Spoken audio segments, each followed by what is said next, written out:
नमस्कार दोस्तों, आप सभी का स्वागत है आपके अपने यूट्यूब चैनल पनियाल स्टडी कैप्सूल में। आज हम बात करने वाले हैं एग्ज़ाम इन्वेस्टिगेटर की, जो भी हाल ही में हुआ था 16 दिसंबर 2018 को, पोस्ट कोड 618 जिसका था। मेरे पास सीरीज सी है, इसके मैं काफ़ी सारे सेक्शन ऑलरेडी डिस्कस कर चुका हूँ और आज इस वीडियो में हम डिस्कस करने वाले हैं history section, Indian history section. तो चलिए स्टार्ट करते हैं। फर्स्ट क्वेश्चन क्या है, 84। The transition from pre Harappan to mature Harappan is the best witness at the site of. जो पूर्व हड़प्पा था और जो विकसित हड़प्पा था उसमें जो चेंज आया है उसके सबसे अच्छे जो सर्वोत्तम साक्ष्य हमें मिले हैं वो कहाँ पे मिलते हैं। तो 84 का जो करेक्ट आंसर है वो है ऑप्शन डी, आमरी। आमरी आपका पड़ता है पाकिस्तान की सिंध डिस्ट्रिक्ट में। Next 85। The crop which does not seem to have been known to the people of Harappa culture is। Harappa संस्कृति के लोग कौन सी फसल के संबंधित जानकारी उन्हें नहीं थी। 85 का जो करेक्ट आंसर है ऑप्शन सी, रागी। तो रागी फसल के बारे में उन्हें जानकारी नहीं थी, बाकी चावल, जौ और कपास के बारे में उन्हें जानकारी थी हड़प्पा संस्कृति की बात करें तो। नेक्स्ट 86। नेक्स्ट क्वेश्चन क्या है 86। तोलका पीएम है। तोलका पीएम क्या चीज़ है? तो तोलका पीएम एक ग्रंथ है जो व्याकरण के ऊपर लिखा गया है। तो ऑप्शन ए इसका करेक्ट आंसर है। व्याकरण पर सबसे पुराना मानक ग्रंथ, ऑप्शन ई करेक्ट आंसर है इसका। Next 87। Ujjaini was the capital of. Ujjaini किसकी राजधानी थी? अवंती ही। ऑप्शन बी अवंती इसका करेक्ट आंसर है। और अगर बात करें अवंती की, तो अवंती की एक और कैपिटल थी, एक तो उज्जैनी थी और दूसरी थी महिष्मती। ठीक है, तो दो कैपिटल थी इसकी। आपसे कुछ भी एग्जाम में पूछा जा सकता है इससे रिलेटेड। तो महाजनपद थे ये, 16 महाजनपद थे। क्वेश्चन कई बार ऐसे डायरेक्टली पूछा जाता है कि कितने जनपद थे, कितने टोटल जनपद थे। तो 16 महाजनपद थे जिसमें से एक था अवंती जिसकी एक कैपिटल थी उज्जैन और दूसरी थी महिष्मती। नेक्स्ट 88 क्या है, अकॉर्डिंग टू महावीरा। महावीर के अनुसार in order to realise truth one should. अगर आपको सत्य का ज्ञान करना है, सत्य की अनुभूति करनी है, सत्य को रियलाइज करना है तो आपको क्या करना पड़ेगा। तो 88 का जो करेक्ट आंसर है वह ऑप्शन बी, सब प्रकार के कष्ट को सहना पड़ेगा। Endure all kind of suffering. अगर आप अपने जीवन में हर तरह के कष्ट को सहते हो तो उसके बाद ही आपको सत्य का ज्ञान हो सकता है। तो ये कहना था महावीर का। महावीर जो थे तीर्थंकर थे जैनिज्म के, और ये जो जैनिज्म थे उसमें टोटल 24 तीर्थंकर थे जिसमें से सबसे लास्ट थे महावीर। जैन धर्म की अगर बात करें तो जैन धर्म की स्थापना की थी ऋषभदेव ने। ठीक है, तो कई बार आपसे ये भी क्वेश्चन पूछा जाता है। और इसके जो 23rd तीर्थंकर थे वो थे पार्श्वनाथ और 19वें नंबर पे थी मल्ली। ठीक है, तो कई बार आपसे डायरेक्टली इस तरह से क्वेश्चन पूछ जाते हैं। जो इंपॉर्टेंट था वो मैंने इसको बता दिया आपको। और जैन धर्म के 3 बेसिक रत्न थे, सम्यक दर्शन, सम्यक ज्ञान और सम्यक आचरण। ये भी कई बार एग्जाम में पूछा जाता है। नेक्स्ट क्या है, Chandragupta Maurya figures prominently in the work of. Chandragupta Maurya का चित्रण प्रमुखता किनके कार्य में किया गया था, यानी कौन ऐसे थे जिन्होंने अपने काम में चंद्रगुप्त मौर्य के बारे में बात कही थी। तो वो थे विशाखादत्त। ऑप्शन बी इसका करेक्ट आंसर है। नेक्स्ट क्या है, सतवाहन राजवंश के संस्थापक कौन थे? तो ये थे Simuka. Option C correct answer. इन्होंने सुशर्मा की हत्या की थी और उसके बाद सतवाहन वंश की स्थापना की थी।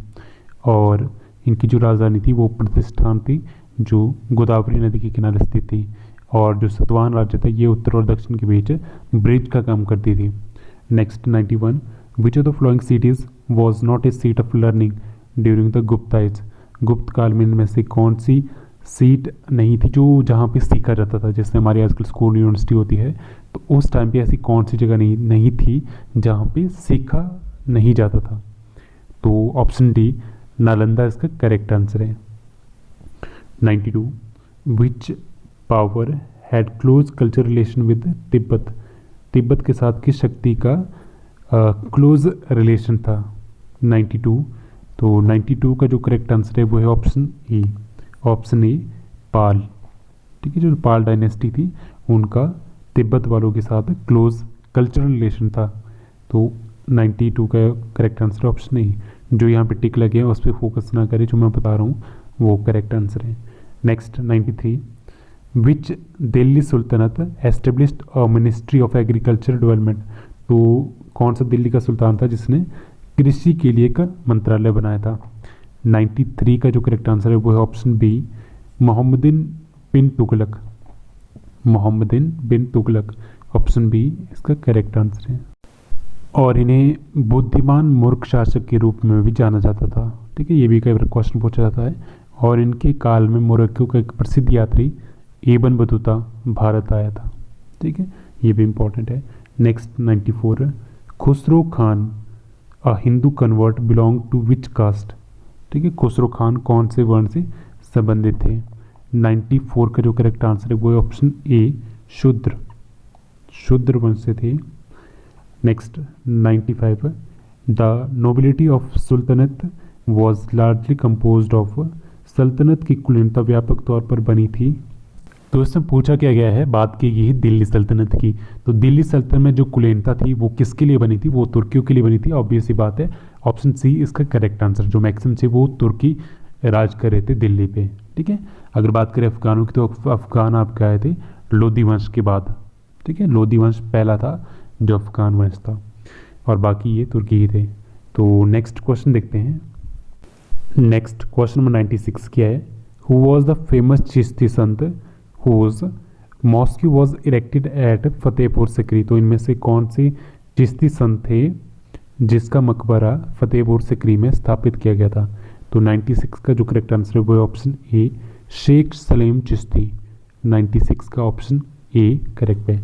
शेख सलीम चिश्ती वही थे जिनके नाम पे अकबर ने अपने बेटे जहांगीर का नाम रखा था, जिनका नाम सलीम रखा था। ठीक है, आप सभी जानते हैं। बात करते हैं चिश्ती सिलसिले की, बात करते हैं तो इसकी जो शुरुआत की थी वो ख्वाजा मोइनुद्दीन चिश्ती ने की थी। ठीक है, जिन्हें मोहम्मद गौरी के द्वारा सुल्तान उल हिंद की उपाधि भी दी गई थी। और जब उनकी मृत्यु हुई थी उनकी दरगाह का निर्माण अजमेर में किया गया था। ठीक है, तो ये भी काफ़ी बार एग्जाम में क्वेश्चन पूछा गया है। तो नेक्स्ट बात करते हैं 97।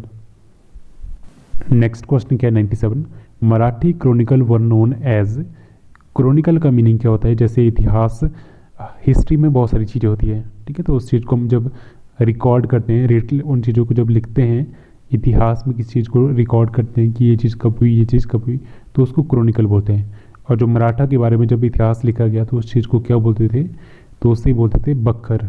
ऑप्शन बी इसका करेक्ट आंसर है। नेक्स्ट क्वेश्चन देखते हैं।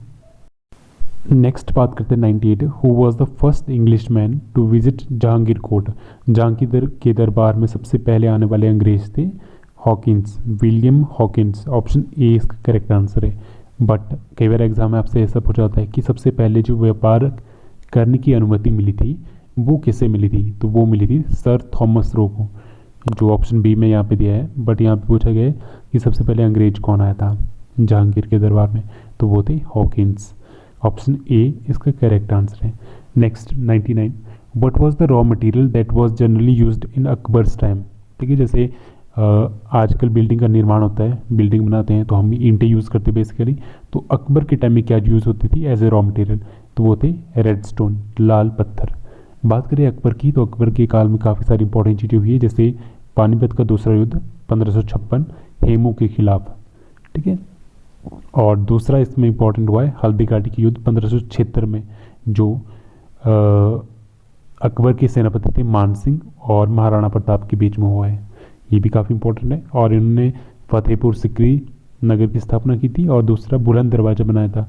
और ये पूछा जाता है कि बुलंद दरवाज़ा किस खुशी में बनाया था? तो गुजरात जीतने के उपलक्ष्य पर इन्होंने बुलंद दरवाजे का निर्माण किया था। ये भी काफ़ी इंपॉर्टेंट चीज़ है। और इनके दरबार में 9 रत्न थे, नवरत्न सभी जानते हैं। तो मैं थोड़ा सा बता देता हूँ कौन कौन थे।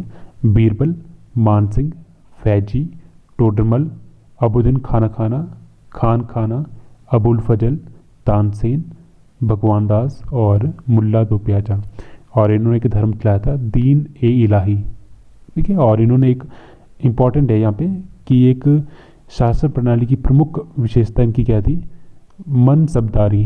ठीक है, ये काफ़ी इंपॉर्टेंट है, मनसबदारी। और इनका जो मकबरा था जहाँ इन्हें दफनाया गया था वो था सिकंदरा में। नेक्स्ट क्वेश्चन क्या है? नेक्स्ट क्वेश्चन क्या है 100। भारत के पश्चिमी घाट में निम्न में से कौन सा स्थान था जहाँ पे एक ब्रिटिश फैक्ट्री थी? तो ये थी कन्नौर में। ऑप्शन सी इसका करेक्ट आंसर है, कन्नौर। नेक्स्ट 101, ब्रिटिश मुक्त व्यापार यानी British free trader refers to, तो ये कहते थे इंडिगो प्लांटर को, जो नील की खेती करते थे उन्हें क्या कहते थे? British free trader. Option D इसका करेक्ट आंसर है। नेक्स्ट 102 क्या है? विच of the following was a purely communal moment, तो इनमें से कौन सा एक प्योर संप्रदायी आंदोलन था जो धर्म पे डिपेंड होता था? ठीक है, जैसे संप्रदाय होते हैं हिंदू मुस्लिम सिख ईसाई, तो उसके बेसिस पे कौन सा था? वो था वहाबी आंदोलन। ठीक है, जो आजकल अगर बात करें तो ये कहाँ था? सेंट्रल सऊदी अरबिया में 702 से 703 के बीच में इसकी स्थापना हुई थी, और इसकी स्थापना की गई थी मोहम्मद इब्न अब्द वलाब के द्वारा। ठीक है, और ये जो आंदोलन था ये प्योरली धर्म के बेसिस पे था। ठीक है, जिसमें कोशिश की गई थी जो इस्लाम धर्म है उसको प्योरीफाई करना, ठीक है, उसको शुद्ध बनाने की कोशिश की गई थी इस्लाम धर्म को। Next 103, Indian independence league was founded in the year, तो इसकी खोज कब हुई थी? इंडियन इंडिपेंडेंस लीग 103 का जो करेक्ट आंसर है वह ऑप्शन डी 1907 में। 1907 इज द करेक्ट आंसर। और कई बार आपसे पूछा जाता है कि इसके फाउंडर कौन थे, तो इसके फाउंडर थे तारकनाथ दास। तो कई बार ये भी पूछा जाता है कि कहाँ पे इसकी फाउंडेशन रखी गई थी, तो ये यूएसए में इसकी स्थापना की गई थी तारकनाथ दास के द्वारा। तो ये भी कई बार आपसे क्वेश्चन पूछा जा सकता है। नेक्स्ट क्वेश्चन क्या है? भारत सरकार अधिनियम 1935 के अंतर्गत घोषित चुनावों में कांग्रेस ने जीत हासिल की थी कितने राज्यों में? तो ये की थी 7 राज्यों में। ऑप्शन डी इसका करेक्ट आंसर है। Next 105, when was the cabinet mission announced by Attlee the prime minister of England, तो प्राइम मिनिस्टर जो थे इंग्लैंड के एटली, उन्होंने कैबिनेट मिशन प्लान की जो घोषणा की थी वो कब की थी? तो ये की गई थी 15 फरवरी 1946 में। तो इसका करेक्ट आंसर ऑप्शन डी। तो जो कैबिनेट मिशन था वो इसलिए बनाया गया था कि भारत की जो संविधान सभा है उसकी स्थापना कब होगी उस चीज़ पे विचार विमर्श करने के लिए कैबिनेट मिशन बनाया गया था प्रधानमंत्री एटली के द्वारा, ब्रिटिश प्रधानमंत्री एटली के द्वारा, जिसके जो सदस्य उन्होंने भेजे थे वहाँ से इंग्लैंड से, वो उसमें मेन आपको बताता हूँ, जिसमें थे स्टैफोर्ड क्रिप्स, पैथिक लॉरेंस और AB अलेक्जेंडर। नेक्स्ट क्वेश्चन क्या है? 106, which part of the Indian constitution reflects the ideology of humanism, तो भारत संविधान का ऐसा कौन सा पार्ट है जो मानवता की विचारधारा को प्रदर्शित करता है? ठीक है, उसको रिफ्लेक्ट करता है। 106 का जो करेक्ट आंसर है वो है option C. Option C directive principle of state policy, DPSP, जो लिए गए हैं आयरलैंड से, तो ये रिफ्लेक्ट करते हैं ह्यूमनिज्म को। Next 107, a person can lose his citizenship through, तो इसका जो करेक्ट आंसर 107 का वो है option D, all of these. ठीक है, टर्मिनेशन के थ्रू, रिनाउंसिएशन के थ्रू और डेप्रीवेशन के थ्रू। तो इस क्वेश्चन में बेसिकली बात क्या की है कि जैसे हम भारत के नागरिक हैं, हमारी जो भारत की नागरिकता है उसका अंत कब होता है? तो एक तो पहला तो ये है कि जब कोई सिटीज़न है, इंडिविजुअल खुद अपनी जो नागरिकता है सिटीजनशिप त्याग देता है ये। दूसरा क्या है, अगर वो किसी और देश की नागरिकता स्वीकार कर लेता है, ठीक है, कोई USA में रहता है, वहाँ की सिटीजनशिप ले लेता है, तो इसकी इंडिया की सिटीजनशिप ख़त्म हो जाएगी। नेक्स्ट, अगर उसे भारत सरकार, गवर्नमेंट ऑफ इंडिया के द्वारा छीन लिया जाता है उसकी नागरिकता को, तो उसके द्वारा, ठीक है, तो डी इसका करेक्ट आंसर था। Next 108, who finally approve the draft of 5 year plan, तो जो 5 ईयर प्लान होता है पंचवर्षीय योजना में जो चलता है उसको सबसे लास्ट में कौन स्वीकृति प्रदान करता है? तो ये की जाती है नेशनल डेवलपमेंट काउंसिल के द्वारा। ऑप्शन ए इसका करेक्ट आंसर है। तो चलिए थोड़ी सी बात कर लेते हैं पंचवर्षीय योजना। पंचवर्षीय योजना की स्थापना हुई 15 मार्च 1950 को, और जो राष्ट्रीय विकास परिषद यानी नेशनल डेवलपमेंट काउंसिल, इसकी स्थापना भी 6 अगस्त 1952 में हुई थी। दोनों के अध्यक्ष प्रधानमंत्री ही होते हैं। ठीक है, और दोनों की दोनों गैर संवैधानिक निकाय है, ठीक है, नॉन कॉन्स्टिट्यूशनल बॉडी है। नेक्स्ट 109, भारत में गुट निरपेक्ष आंदोलन की दूसरी बैठक किस वर्ष संपन्न हुई थी? नॉन अलाइन मूवमेंट, इसकी जो सेकंड मीटिंग हुई थी वो कब हुई थी? 1997 में। ऑप्शन डी इसका करेक्ट आंसर है। Next 110, who gave Congress it's flag, first flag? तो भारत को पहला झंडा किसने दिया था? तो ये दिया था एनी बेसेंट ने। ऑप्शन डी इसका करेक्ट आंसर है।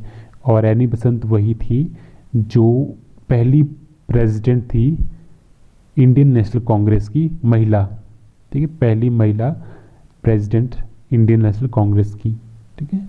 बट सिंपली पूछ रहा है, अगर पूछा है पहली भारतीय, तो भारतीय थी Sarojini Naidu. Next 111, in whose viceroyalty were high court set up at Kolkata, Madras and Bombay? तो कौन से वाइस राय थे जिनके काल में कलकत्ता, मद्रास और बॉम्बे में हाई कोर्ट बनाए गए थे? 111 का जो करेक्ट आंसर है वो है option A, Lord Canning. Lord Canning जिनका कार्यकाल था 1856 से लेके 1862 के टाइम में, ठीक है, उनके कार्यकाल में इंडियन हाई कोर्ट एक्ट आया था जिसमें बम्बई, कलकत्ता और मद्रास में हाई कोर्ट बनाए गए थे। और ये पहले भारत के वाइसराय थे, लास्ट गवर्नर जनरल थे और उसके बाद भारत के पहले वाइसराय थे। और इन्हीं के काल में 1856 में विधवा पुनर्विवाह अधिनियम पारित किया गया था।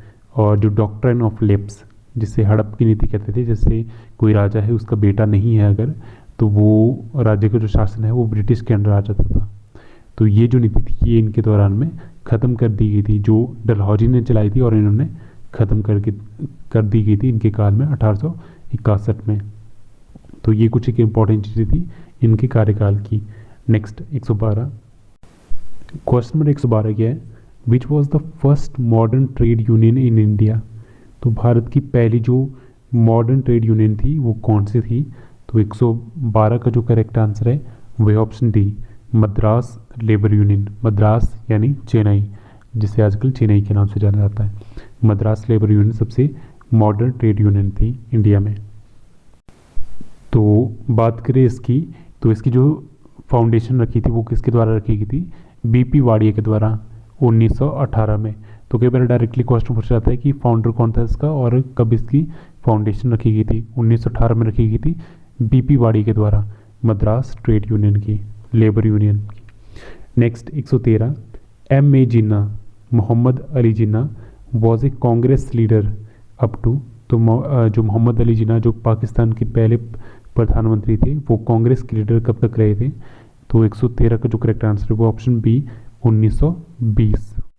तो इसी के साथ हमने जो आज का सेक्शन हमारा था जिसमें हमने इंडियन हिस्ट्री डिस्कस करा, कुछ एक दो क्वेश्चन इसमें रिलेटेड टू आपकी पॉलिटी भी आ गए, ठीक है, जो इंडियन हिस्ट्री में आप उसको काउंट कर सकते हो। तो आज की इस वीडियो में हमने ये जो इंडियन हिस्ट्री का पार्ट था वो क्लोज कर दिया। अगर आपको वीडियो अच्छी लगी हो लाइक, कमेंट एंड शेयर जरूर कीजिए। सो इसी के साथ थैंक यू सो मच।